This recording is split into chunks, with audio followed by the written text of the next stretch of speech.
Masters మనము ఎన్నో రకాల కథలు చెప్పుకున్నాము. ఈరోజు మనము భావన గురించి తెలుసుకుందాం.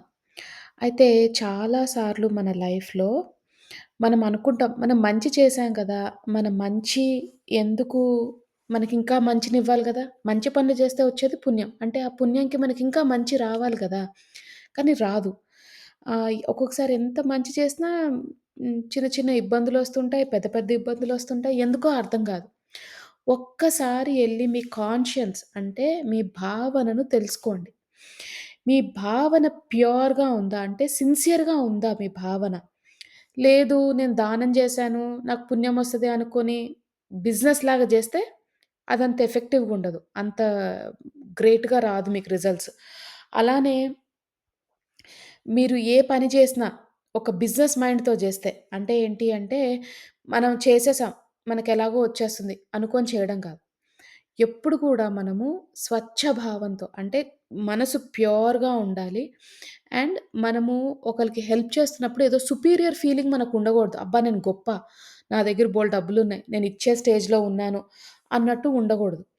అదేంటి అంటే భగవంతుడు మనకింత అవకాశాన్నిచ్చాడు. మన కర్మలు తీర్చుకునే అవకాశాన్ని మనకు భగవంతుడిచ్చాడు. ఒక మనిషి వచ్చి మనని ఒకటి అడిగాడంటేనే మన కర్మలు తీర్చుకోవడం కోసం. ఆయన మన కర్మలు తీర్చడానికి హెల్ప్ చేస్తున్నాడు. సహాయపడుతున్నాడు. కుదిరితే ఉన్నంతలో ఇద్దాం. ఇచ్చినప్పుడు ఆ భావన సుపీరియారిటీగా అంటే సుపీరియర్ కాంప్లెక్స్ ఉండకూడదనమాట. అంటే ఏంటి అంటే నేను గొప్ప, నా దగ్గరున్నాయి ఇచ్చాను. ఇచ్చిన తర్వాత మళ్ళీ ఎక్స్‌పెక్టేషన్ మనకి. ఏంటంటే నేనిచ్చాను గాబట్టే మీ అమ్మాయి పెళ్లయింది. నేనిచ్చాను గాబట్టే మీ అమ్మాయి చదువుకుంది. లేకపోతే మీ అబ్బాయి చదువుకున్నాడు. నేనిచ్చాను గాబట్టే మీకు ఉద్యోగం వచ్చింది. మీకింత గూడా నా మీద కృతజ్ఞతా భావం లేదు అని మనం ఎక్స్‌పెక్ట్ చేస్తాం. ఆ ఎక్స్‌పెక్టేషన్ అనేది ఎప్పుడూ ఉండగూడదు. ఎప్పుడూ ఉండగూడదు. ఉంది అంటే అది బిజినెస్. ఒక ఒక మనం ఒక సహాయం జేసి ఒకళ్ళ దగ్గర నుంచి ఎక్స్‌పెక్ట్ చేస్తున్నామంటే బిజినెస్ చేస్తున్నట్టు. అది మంచి పని జేస్తున్నట్టు కాదు. సో, మాస్టర్స్ దాని గురించి మనం ఒక కథ చెప్పుకుందాం ఈరోజు. అయితే ఒక ఊర్లో ఒక శెట్టి గారుండేవారు. అతను బిజినెస్ చేసేవారు. అన్ని రకాల బిజినెస్‌లు చేసేవారు. కొన్ని బాగా అయినాయి. కొన్ని బాగా అవ్వలేదు. అంటే ఏంటి లాసెస్ వచ్చినాయి. కొన్ని లాసెస్ వచ్చినాయి. కొన్ని బాగాయి. ఈయనకి ఒక ఫ్రెండ్స్ ఉండేవారు. ఒక 5, 6 ఫ్రెండ్స్ ఉండేవారు.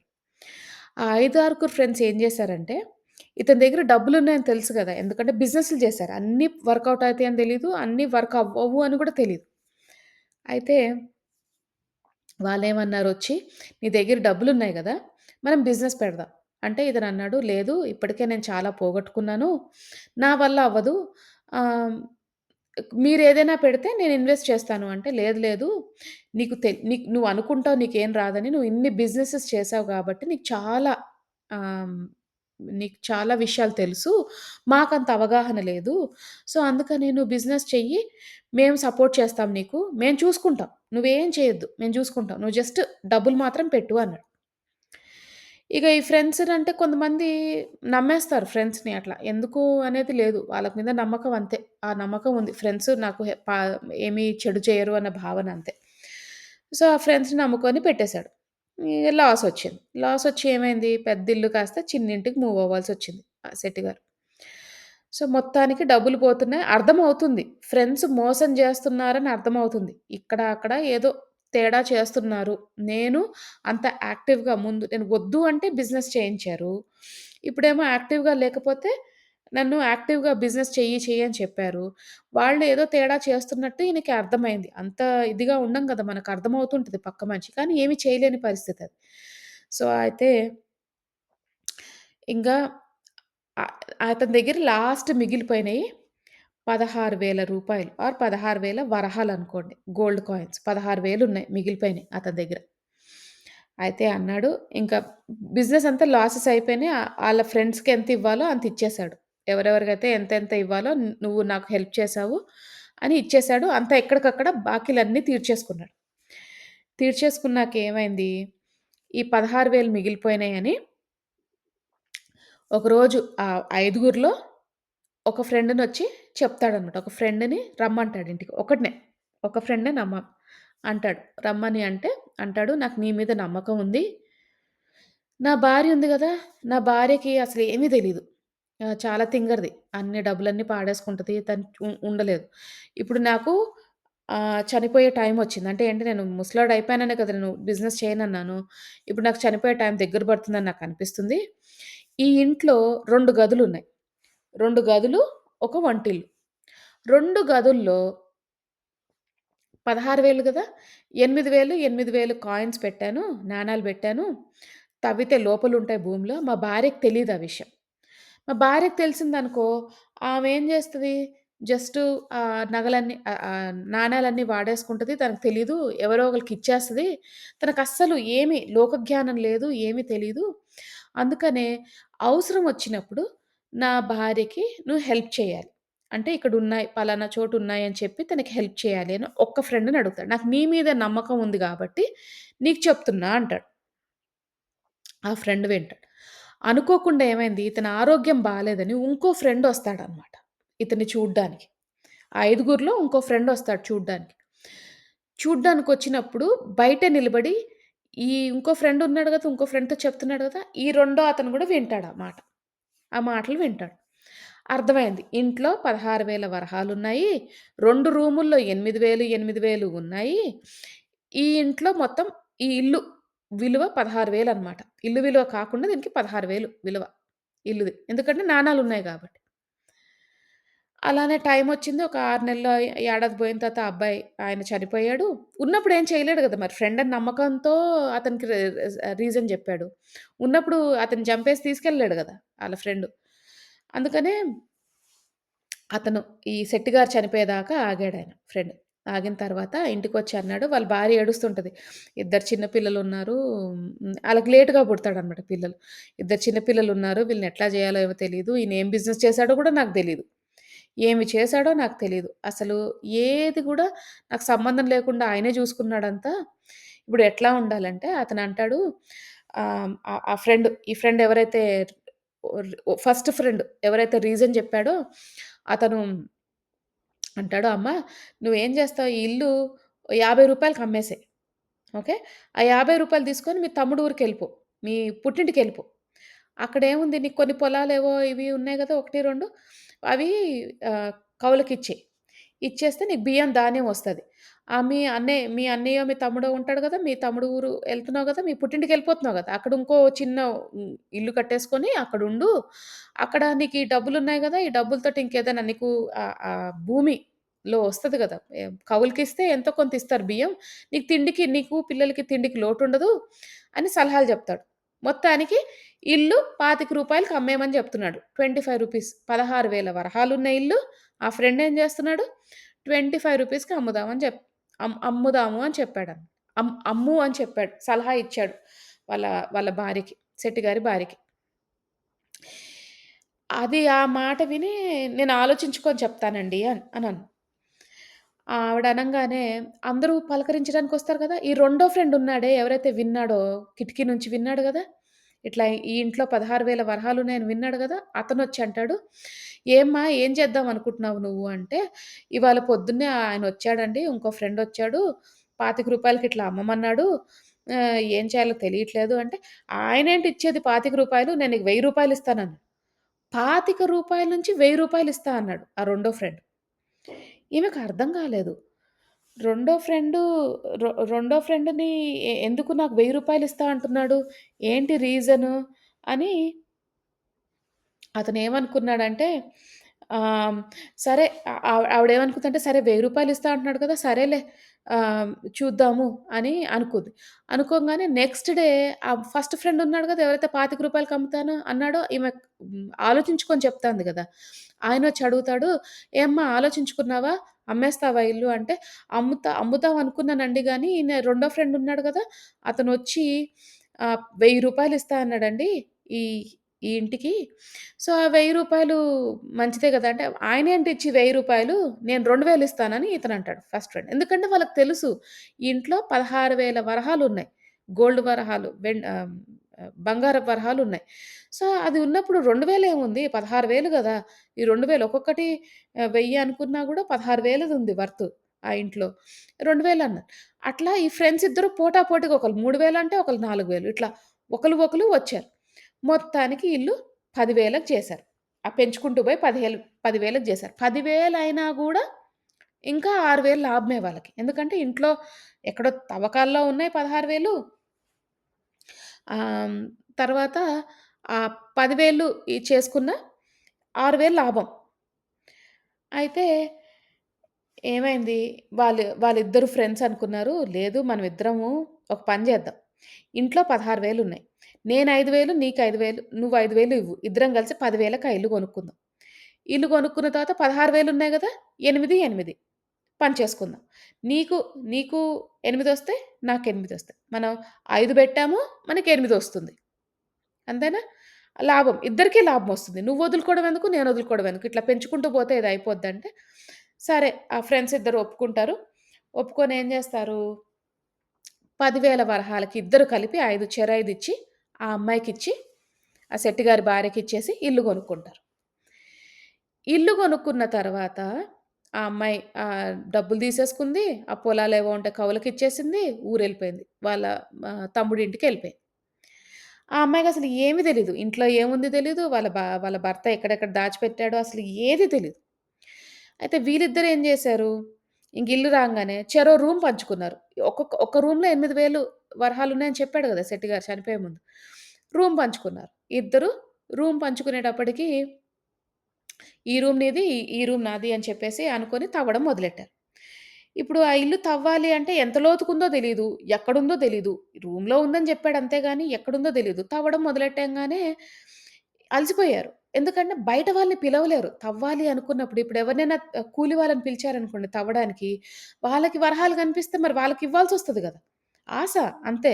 8,000 ఉన్నాయి నాకు గావాల్సిందే. ఇగ వీళ్ళు రోజు ఇంతింత తవ్వడం మొదలెట్టారు. మళ్ళీ తవ్వడం ఎట్లా తవ్వాలి? ఎవ్వరికీ డౌట్ రాకూడదు. ఇప్పుడు ఊర్లో వాళ్ళందరూ చూసారనుకో, ఇల్లు కొనుక్కొని ఎవరైనా ఇల్లుని మంచిగా చేసుకుంటారు గానీ, ఎవరైనా ఇల్లు తవ్వుకుంటారా? అంటే వాళ్ళకి డౌట్ రాకూడదు. ఎవ్వరికీ డౌట్ రాకూడదు. ఎవ్వరికీ ఇందులో 8,000 చెర్ రూమ్‌లో ఉన్నాయని ఊర్లో ఎవరికీ డౌట్ రాకూడదు. పెళ్ళానికి ఎవరికీ డౌట్ రాకూడదు. అంటే వీళ్ళ పేరు బాగా ఉండాలి. మంచి పేరుండాలి. కానీ డబ్బులు రావాలి. చేసేది ఎదో పని. కానీ డబ్బులు రావాలి. అంత జాగ్రత్తగా అంటే ఎవరి ఎవరి దగ్గర పేరు పోకూడదనమాట. సో, ఇగ తవ్వడం మొదలెట్టారు. రోజు తవ్వుతున్నారు. ఇంత తవ్వుతున్నారు. తవ్వుతూనే ఉన్నారు. తవ్వుతూనే ఉన్నారు. ఎంత తవ్వినా రాదే. ఎక్కడా కనిపించదు. ఇంక విసిగెత్తిపోయింది. అప్పటికే 6 నెలలయింది. ఇల్లు కొనంగానే తవ్వడం మొదలెట్టలేదు. ఎవరికీ డౌట్ రాకూడదని ఇల్లు కొనంగానే ఏవో మరమ్మతులున్నాయండి ఇంట్లో అని జెప్పారు ఊర్లో వాళ్ళందరికి. మెల్లమెల్లగా తవ్వడం అందరికీ డౌటొచ్చింది. ఈళ్ళు ఎందుకు తవ్వుతున్నారని. అయితే ఒకరోజు ఆ ఊర్లో ఒక పెద్ద మనిషి ఇంట్లోకెళ్ళి చూస్తే ఇల్లన్నీ గుంటలు, లోతుకి తవ్వేశారు ఇల్లంతా గూడా. దొరకనే దొరకలేదు. బంగారం లేదు, గడ్డిగుడ్డు లేదు, ఏమీ లేదు. అప్పుడు వాళ్ళకర్థమైంది. వాళ్ళ ఫ్రెండ్‌ని వాళ్ళు మోసం జేశారు. ఆ శెట్టి గారిని మోసం జేశారు వాళ్ళు. ఏమని మోసం జేశారు? బిజినెస్ పెడదాము, మేము చూసుకుంటామని చెప్పి, ఆయన దగ్గరున్న డబ్బులన్నీ గూడా తీసేసుకున్నారు. లాస్ట్‌లో చనిపోయినప్పుడు ఏం జేశారు శెట్టి గారు? అర్థమైంది ఫ్రెండ్స్ గురించి. ఈళ్ళిట్లా జేస్తున్నారు. నా పెళ్ళాం, పిల్లలు నా వల్ల రోడ్డు మీదకి పడుతున్నారనేసి ఆయన ఆలోచనతో అబద్ధం జెప్పాడు. వాళ్ళేమనుకున్నారు, ఈ శెట్టి గారు బిజినెస్ చేస్తున్నారు గాబట్టి, తెలియకుండా ఎక్కడో పాతవున్నాయేమో డబ్బులు, బాగా దాచిపెట్టుకున్నాడేమో, ఇన్వెస్ట్‌మెంట్ చేయలేదేమో అవి ఉన్నాయేమో అనుకోని వాళ్ళనుకున్నారు.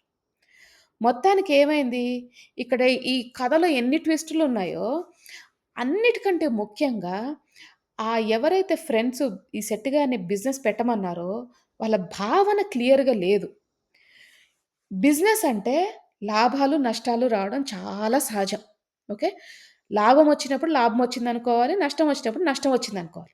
అంతేగాని లాభాన్ని, నష్టాన్ని మోసం జేసుకుంటూ తప్పులు లెక్కలు చెప్తూ ఒకళ్ళు చేశారనుకోండి. అంటే మీ భావన క్లియర్‌గా లేనప్పుడు, మీ కాన్షియన్స్ క్లియర్‌గా లేనప్పుడు, ఆ రిజల్ట్ మనం డబ్బుల మీద ఆశపడ్డా, దేని మీదైనా డబ్బులే గాని, చదువే గాని, వేరే పిల్లలకొస్తుందనే ఒక భావన క్లియర్‌గా లేనప్పుడు, మనకి ఆ సక్సెస్ అనేది నిలవదు. ఒకవేళ ఆ టైంకే ఎంతో కొంచెం మనకు సక్సెస్ వచ్చిందనుకోండి.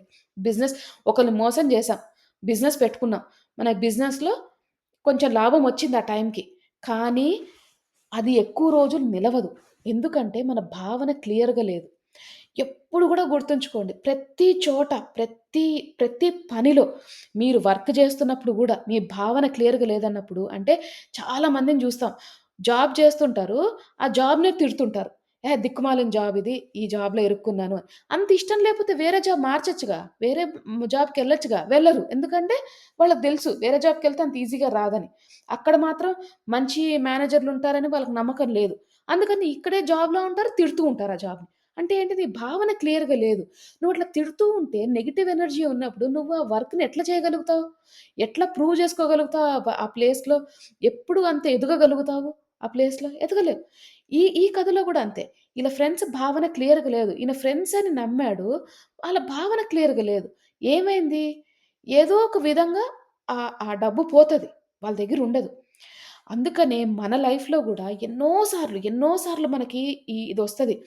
ఫస్ట్ క్వెషన్ క్లాసులు చెప్పినప్పుడు గూడా ఫస్ట్ క్వెషన్ అడిగేదేంటంటే మాస్టర్ మాకు తెలిసిన వాళ్ళు మమ్మల్ని మోసం చేశారు. వాళ్ళు చాలా బాగున్నారు. మేము మాత్రం బాలేదు అని అంటారు. అదంతా తాత్కాలికం మాత్రమే. మీరు నిజంగా మంచి చేసుంటే, మీ భావన స్వచ్ఛంగా ఉండి, మీరు మంచి పని చేసుంటే, మీ లాస్ ఏదైతే ఉందో అది తాత్కాలికం మాత్రమే. తప్పకుండా మీరు పైకొస్తారు. వాళ్ళ భావన క్లియర్‌గా లేకుండా వాళ్ళు మిమ్మల్ని మోసం చేశారనుకోండి, వాళ్ళ సక్సెస్ కూడా తాత్కాలికమే. వాళ్ళు ఆ సక్సెస్‌ని కోల్పోతారు. త్వరలోనే కోల్పోతారు. వాళ్ళు గాకపోతే వాళ్ళ పిల్లలు. ఎన్ని సార్లు మనం జూడలేదు. పెద్ద పెద్ద బిజినెస్‌లు ఐపీ పెట్టేస్తారు. బ్యాంక్రప్సీ ఫైల్ జేస్తారు. ఎందుకు అంటే వాళ్ళ భావన క్లియర్‌గా లేదు. వాళ్ళు చాలా మోసాలు జేశారు. వాళ్ళు అనుభవించిందంతా వాళ్ళ పిల్లలు అనుభవించడానికి ఉండదు. ఎందుకంటే భావన. ఎప్పుడు గూడా శుద్ధంగా భావన మనకెంత ప్యూర్‌గా ఉంటే అంత ఉన్నత స్థితికి వెళ్తాం.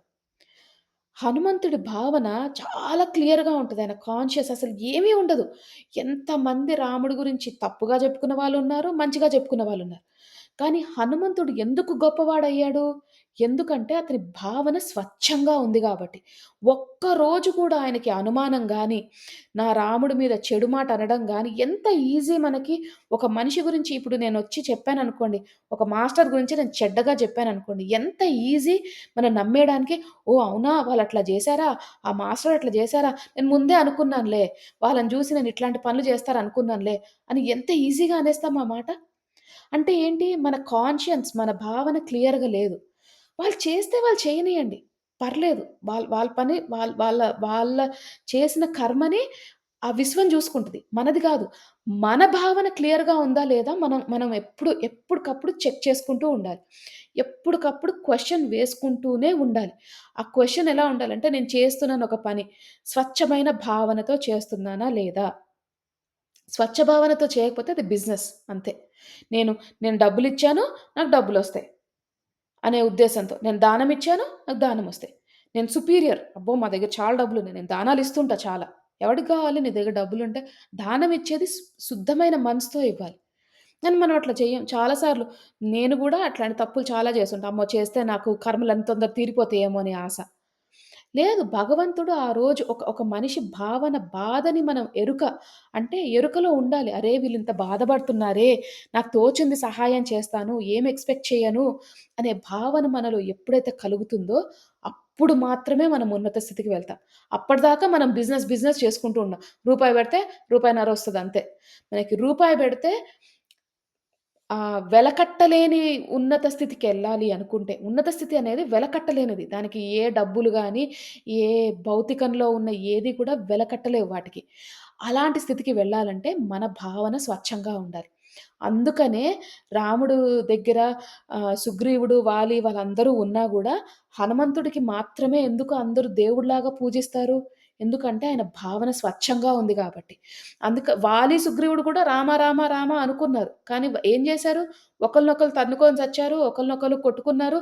ఒకళ్ళ మీద ఒకళ్ళు పోటాపోటీనే ఉంది. వాళ్ళ భావన క్లియర్‌గా లేదు. హనుమంతుడికి ఎప్పుడూ లేదు. వాళ్ళిద్దరికంటే బలశాలి అయిన ఎంత అందరికన్నా చాలా ఎద్ ఎక్ ఎక్కువ స్థితిలో ఉన్నా గూడా హనుమంతుడు ఎప్పుడు గూడా నేను గొప్ప, నేను సూపరు, నేను హీరోని అని ఎప్పుడూ అనుకోలేదు. ఎప్పుడూ రాముడి దగ్గర బంటులాగే ఉన్నాడు. అందుకనే రామబంటు అంటారు. బంటులాగా ఉన్నాడు గాబట్టి అతను దేవుడయ్యాడు. రాముడినెంత పూజిస్తారో హనుమంతుడిని పూజించే వాళ్ళు గూడా అంతే మందున్నారు. మరి ఆ లెక్క ప్రకారం జూసుకుంటే హనుమంతుడు దేవుడు గాదు గదా! హనుమంతుడేంటి దేవుడి దగ్గర ఉన్న బంటు. కానీ అతని స్వచ్ఛమైన భావన వల్ల అతను దేవుడయ్యాడు. అందుకనే మన భావన స్వచ్ఛంగా ఉంటే, ప్యూర్ హార్ట్‌తో మనం సేవ చేస్తే మనని గూడా దేవుడిలాగే భావిస్తాడు.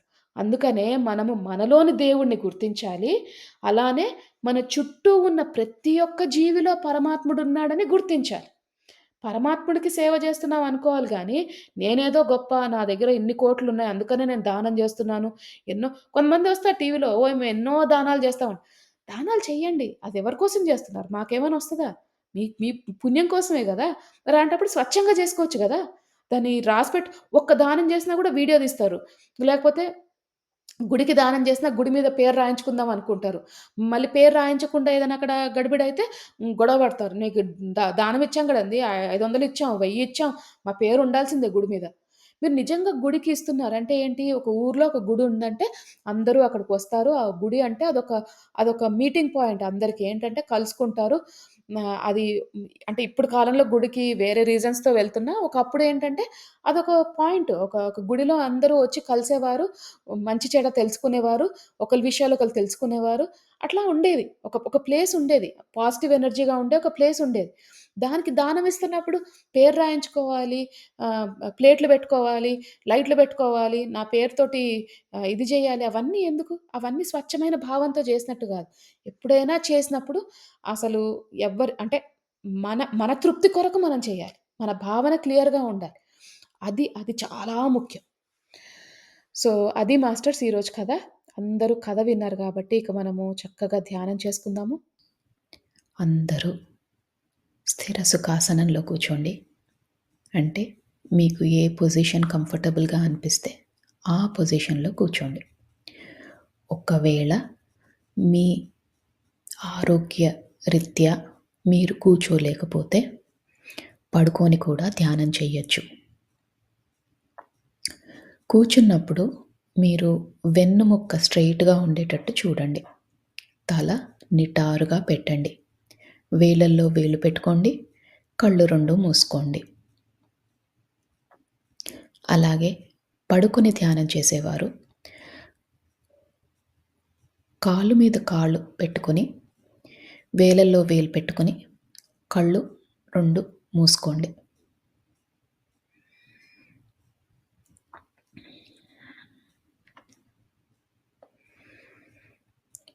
ఇప్పుడు మనము నిండు శ్వాసని తీసుకుందాం.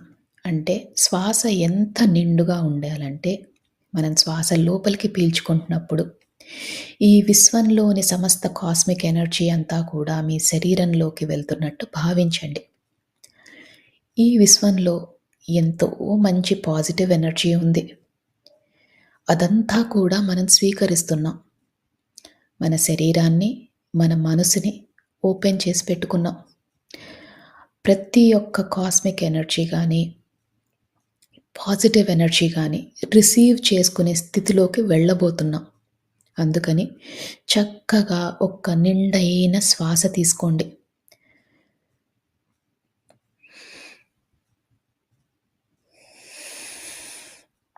ఆ శ్వాసని వదిలేసేటప్పుడు మనలోని సరికాని ఆలోచనలు, చికాకులు, టెన్షన్‌లు ఏవైనా ఉంటే అవన్నీ తొలగించుకునే ప్రయత్నం చేయండి. ఈ నిండైన శ్వాస తీసుకున్నప్పుడు మీ ఊపిరితిత్తులు నిండుగా అనిపిస్తాయి. అలాగే ఆ శ్వాసని వదిలేసేటప్పుడు చాలా తేలికైపోతాయి. దీన్ని గమనించండి. ఇలానే ఒక 5 సార్లు నిండైన శ్వాస తీసుకొని వదిలేసే ప్రయత్నం చేయండి.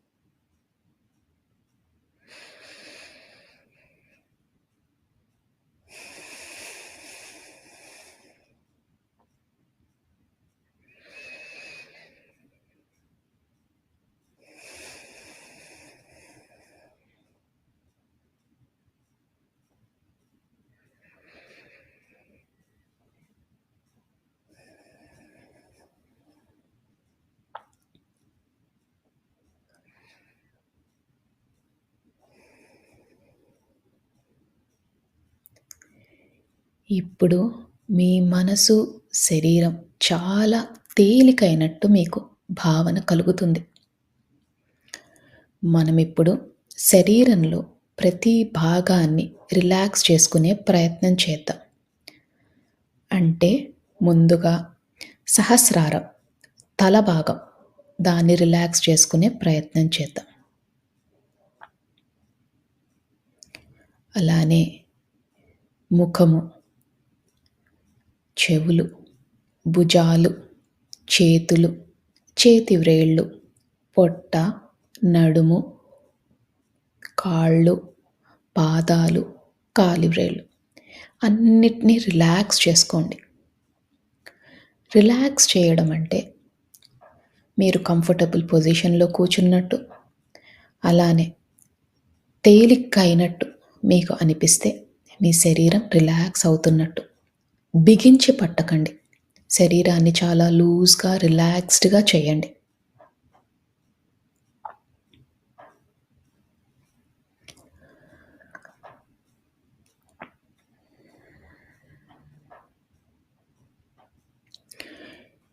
ఇప్పుడు మీ శరీరం అంతా రిలాక్స్ అయింది. మీ మనసు కూడా చాలా తేలిక అయింది.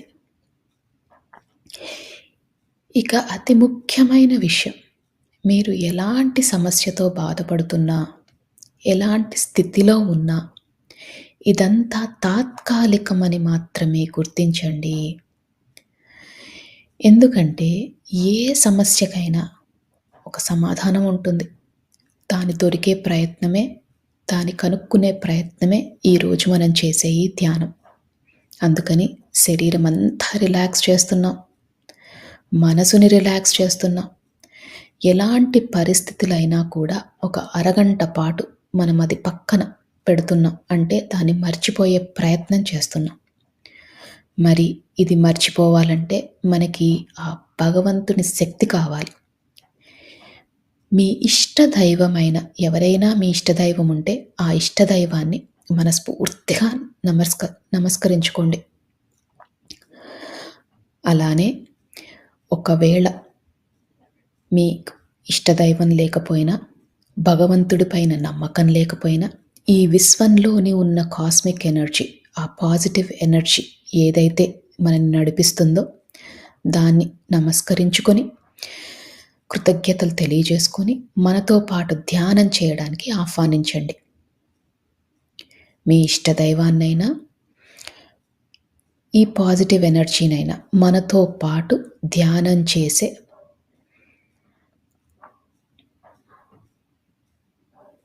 అవకాశాన్ని మనకి ఇవ్వమని మనస్ఫూర్తిగా ఆర్తితో చెప్పుకోండి.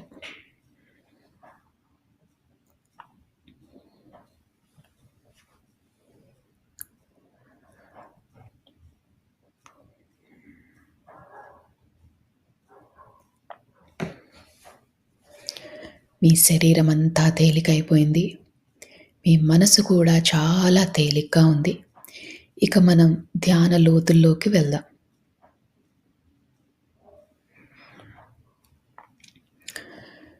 మీకు కనుబొమ్మల మధ్యన బొట్టు పెట్టుకునే దగ్గర రకరకాల రంగులు కనిపిస్తాయి. కొన్నిసార్లు విజన్స్ కానీ, కాంతులు కానీ కనిపిస్తాయి. దాన్ని థర్డ్ ఐ లొకేషన్ అంటారు. ఈ ధ్యానం మొత్తంలో కూడా ఆ లొకేషన్లో, అంటే మీ కనుబొమ్మల మధ్యన దృష్టి పెట్టేలాగా, దాని మీద ఫోకస్ పెట్టేలాగా చూసుకోండి. మీకు ఎప్పుడు ఆలోచనలు వచ్చినా నెమ్మదిగా శ్వాస మీదికి ధ్యాస మరల్చండి. ఆలోచనలు వస్తూ ఉంటాయి, అది చాలా సహజం. ఆలోచనలు వచ్చినప్పుడల్లా నెమ్మదిగా శ్వాస లోపలికి ఎలా వెళ్తుంది, ఎలా బయటికి వస్తుంది అని గమనించండి.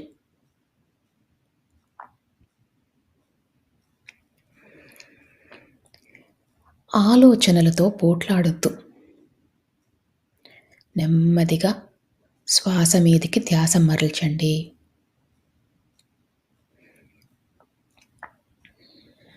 ఈ ప్రక్రియలో, ఈ ధ్యాన ప్రక్రియలో చాలా సార్లు ఆలోచనలు వచ్చే అవకాశం ఉంది. మనం ధ్యానం లోతులోకి వెళ్ళినప్పుడు ఏ ఆలోచనలు రావు. అందుకనే ఆలోచనలు వచ్చినప్పుడల్లా శ్వాస మీదికి ధ్యాస మరల్చండి.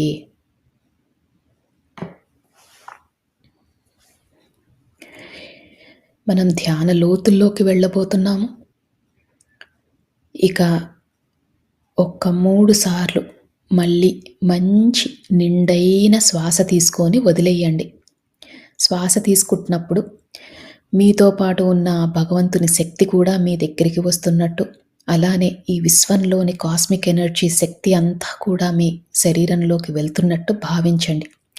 ఈసారి ఆ శక్తి రెండింతలయ్యింది.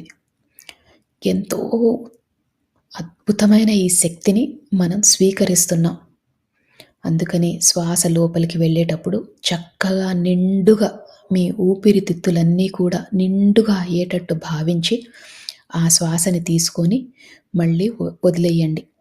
ఇలా 3 సార్లు చేయండి.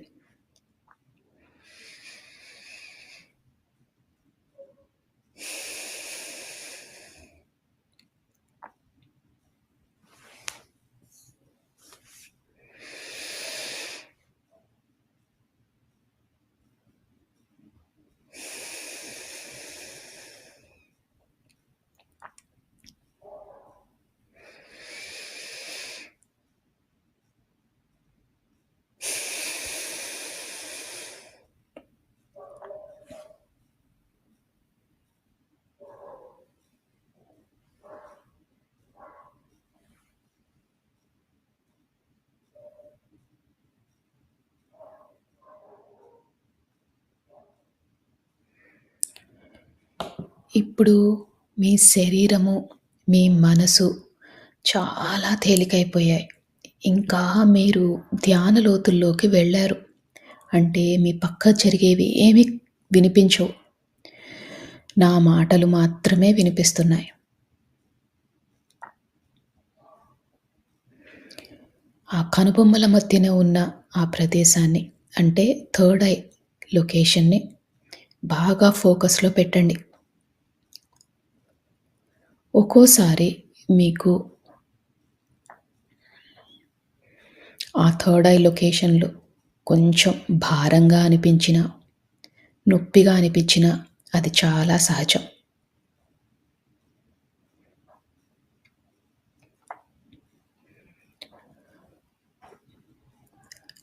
మన ఇష్టదైవంతో పాటు, ఈ విశ్వంతో పాటు మనము ఇంకా ధ్యాన లోతుల్లోకి వెళ్తున్నాం.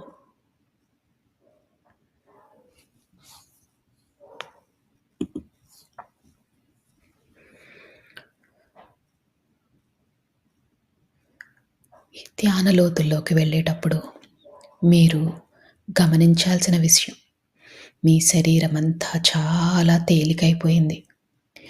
మీకు ఎలాంటి ఇబ్బందులు లేవు. మీరు చాలా ధ్యాన స్థితికి వెళ్ళబోతున్నారు. ఈ విశ్వం మనకు సహకరిస్తుంది. మనము అద్భుతమైన స్థితికి వెళ్ళబోతున్నాం. మనకున్న పరిస్థితులు తాత్కాలికం మాత్రమే.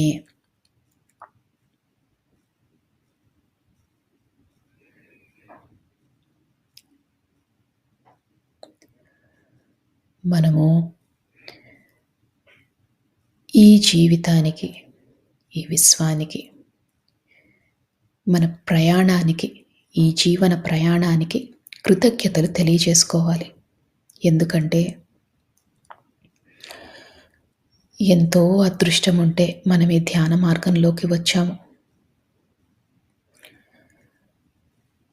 జ్ఞానాన్ని తెలుసుకుంటున్నాము. అందుకని మనము మనస్ఫూర్తిగా ఒకసారి కృతజ్ఞతలు కూడా తెలియజేసుకుందాం.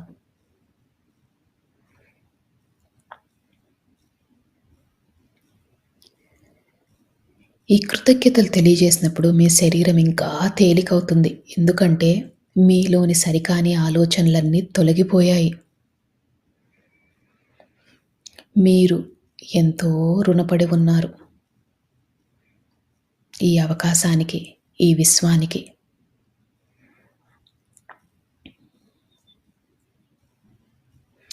మనసుని బాగా తేలిక చేసుకోండి. అదే స్థితిలో ఉండండి.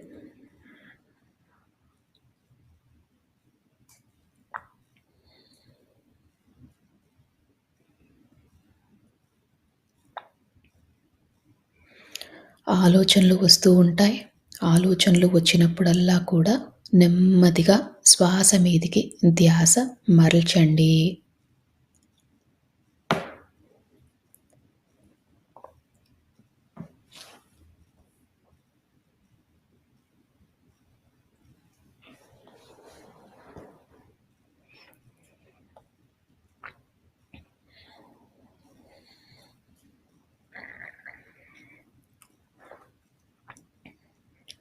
మనము మానవ జన్మ ఎత్తిందే కర్మలు తీర్చుకోవడాని కోసం. అంటే ఎన్నో జన్మలుగా కర్మలు చేస్తున్నాం.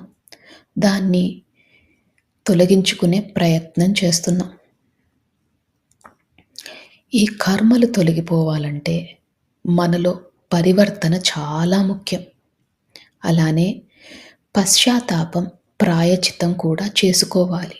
అంటే మనం చేసిన తప్పులని గతంలో గాని, గత జన్మలలో గాని చేసిన తప్పులని క్షమించమని మనస్ఫూర్తిగా కోరండి.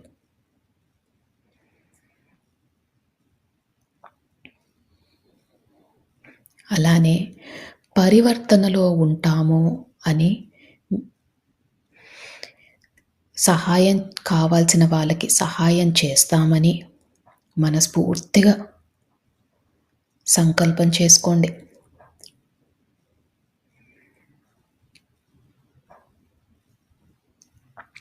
మా వద్దకు సహాయం కోరి వచ్చిన వారికి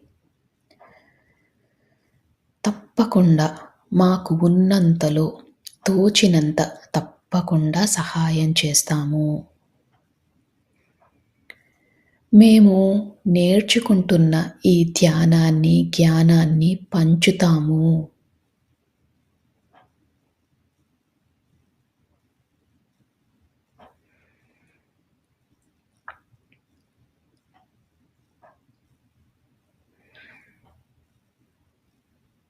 ప్రతి జీవాత్మకు కూడా మా వల్లే సుఖంగా బ్రతికే హక్కు ఉందని తెలుసుకున్నాము.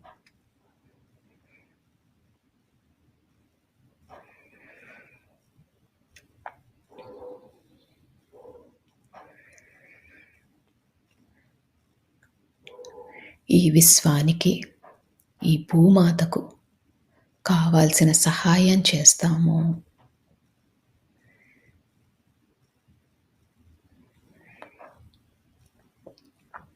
ఈ సంకల్పాలు మనం చెప్పుకున్నప్పుడు మీ శరీరం ఇంకా తేలికవుతుంది. మీ మనసు కూడా బాగా తేలికవుతుంది.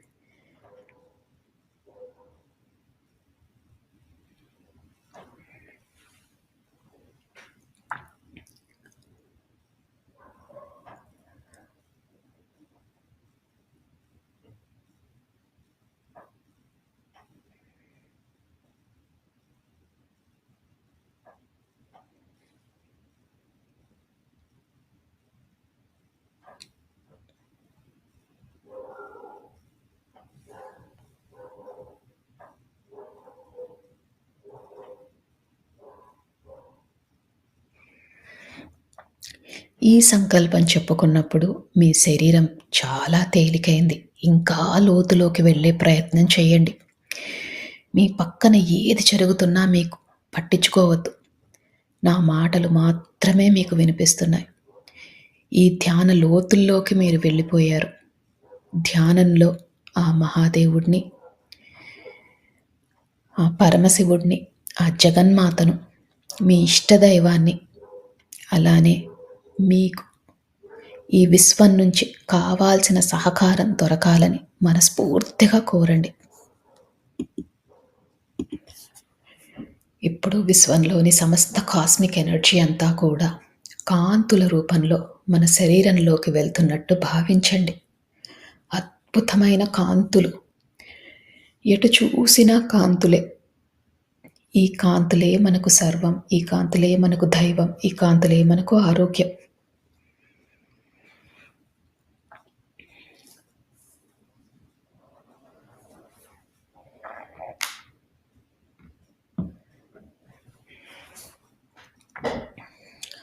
ఈ అద్భుతమైన కాంతుల వల్ల మన శరీరం చాలా ఆరోగ్యంగా ఉంటున్నట్టు భావించండి.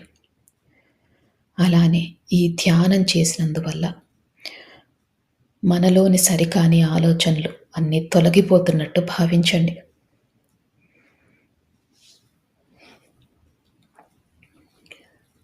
ఈ రోజు నుంచి మన కుటుంబ కలహాలన్నీ తొలగిపోతాయి. మన ఆర్థిక స్థితి మెరుగుపడుతుంది. మనం పడుతున్న మానసిక వ్యధ తొలగిపోతుంది. మన ఆరోగ్యం మెరుగుపడుతుంది. అద్భుతమైన కాంతులు. ఎటు చూసినా కాంతులే.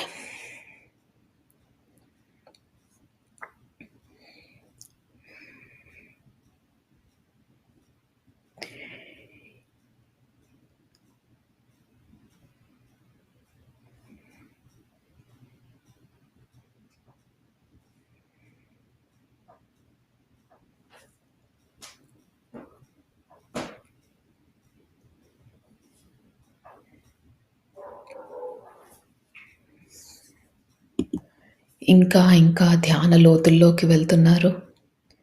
అద్భుతమైన స్థితి. శరీరము, మనసు అన్నీ తేలికైపోయాయి.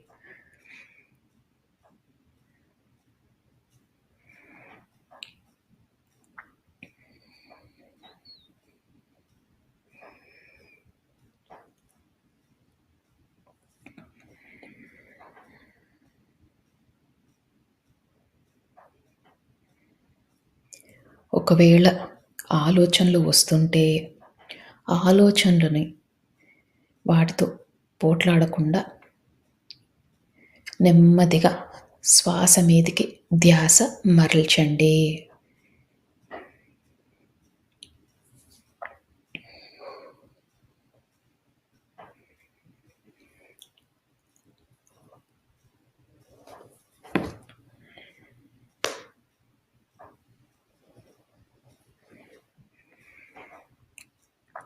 ఇంకా ఇంకా ధ్యాన లోతుల్లోకి వెళ్తున్నారు.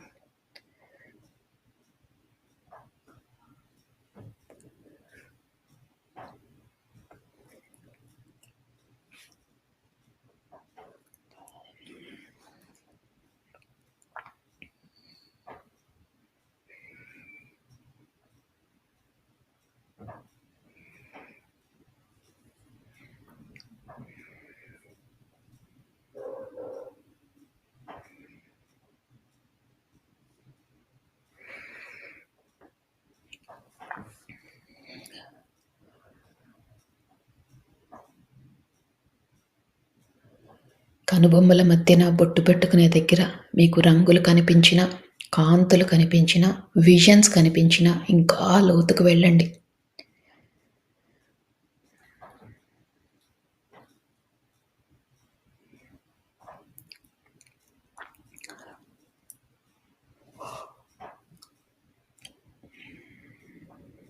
అద్భుతమైన ధ్యాన స్థితిలో ఉన్నారు.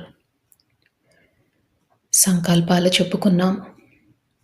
పశ్చాత్తాపంలో ఉంటామని, ప్రాయశ్చిత్తం చేసుకుంటామని, పరివర్తనలో ఉంటామని మనము విశ్వానికి మాట ఇచ్చాం.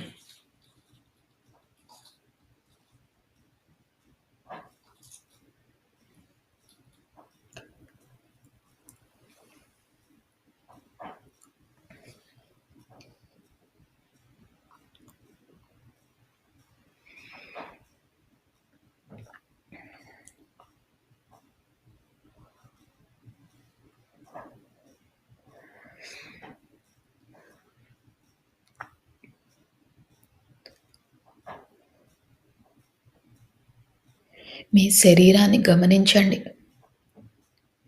చాలా తేలిగ్గా ఉంది. ఇదే స్థితిని కొనసాగిస్తూ ఇంకా ధ్యాన లోతుల్లోకి వెళ్ళండి.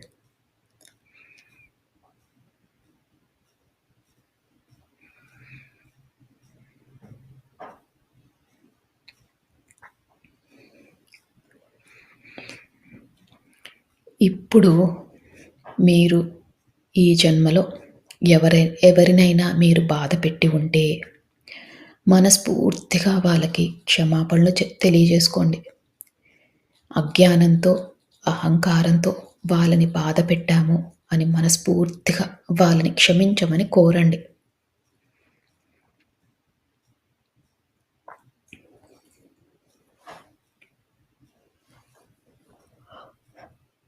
అలానే ఎవరైనా మిమ్మల్ని బాధపెట్టి ఉంటే ఈ ఈ గతంలో వారిని మనస్ఫూర్తిగా మీరు క్షమించండి. వారు తెలియక, అజ్ఞానంతో, అహంకారంతో తప్పులు చేసి ఉంటారు. అందుకని మీకు వారిపైన ఎలాంటి కోపమున్నా, ద్వేషమున్నా అవన్నీ తొలగించుకోండి.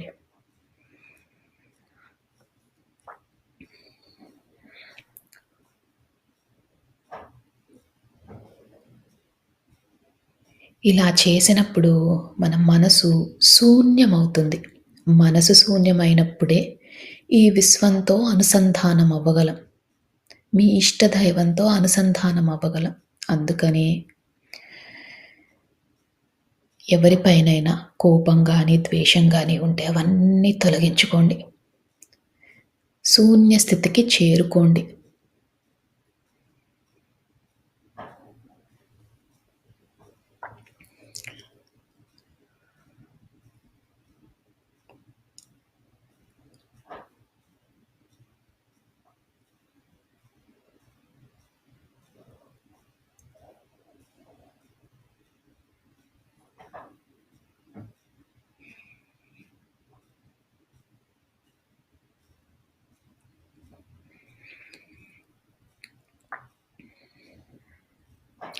ఎప్పుడైతే మనం క్షమాపణలు కోరామో, మనని బాధపెట్టిన వారిని క్షమించామో, మన మనసు శూన్య స్థితికి చేరుకుంది.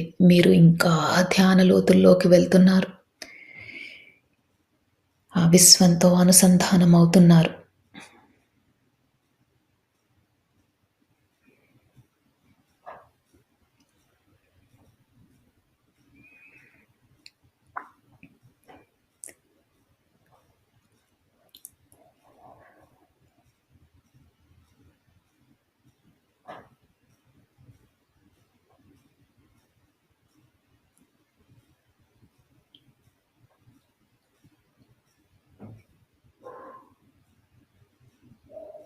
ఇదే స్థితిని కొనసాగిస్తూ మీరు ఇంకా ధ్యాన లోతుల్లోకి వెళ్ళండి.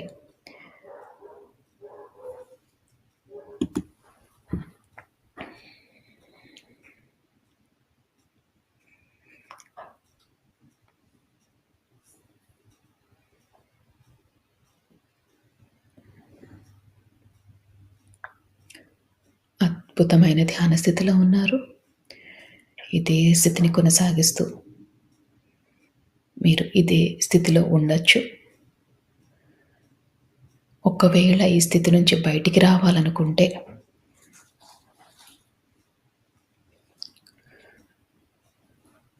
మీ శరీరాన్ని కొద్దిగా కదపండి. నెమ్మదిగా మీ ధ్యాన స్థితిలో నుంచి బయటికి రండి. చేతులు 2 విడదీయండి. కళ్ళ మీద పెట్టుకోండి. మీతో పాటు ధ్యానం చేసిన వారందరికీ కూడా మనస్ఫూర్తిగా కృతజ్ఞతలు తెలియజేసుకోండి. ఈ విశ్వానికి కృతజ్ఞతలు తెలియజేసుకోండి. మీ ఇష్ట దైవానికి కృతజ్ఞతలు తెలియజేసుకోండి. మీ మాస్టర్స్‌కి కృతజ్ఞతలు తెలియజేసుకోండి. ఇంత మంచి జీవితాన్ని ధ్యానం చేసుకునే అవకాశాన్ని ఇచ్చినందుకు మనస్ఫూర్తిగా ధన్యవాదాలు తెలియజేసుకుంటూ, అలానే తెలియక చేసిన తప్పులేవైనా ఉంటే క్షమించమని కోరుతూ, మీరు ధ్యాన లోతుల్లో నుంచి బయటికి రావచ్చు.